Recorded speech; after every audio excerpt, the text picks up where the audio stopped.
So I've been getting these in the mail telling me that my airbag is going to explode with shrapnel, so they need to recall it and replace it. So I made an appointment with the dealer, and I will tell you how it went and just what a pain it was and if it cost me any money and how the whole process went.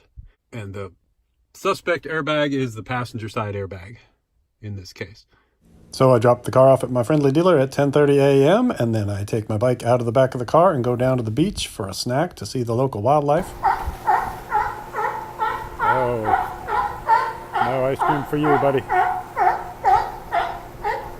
So there's the finished product. Looks just like it did when I brought it in.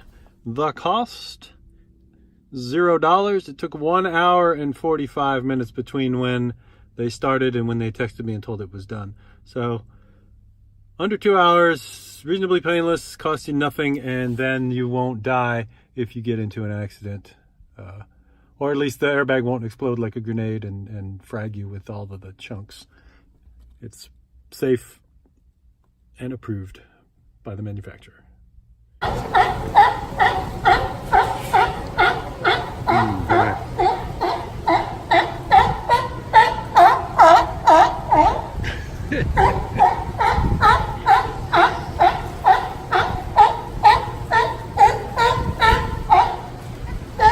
Shut up, Seal!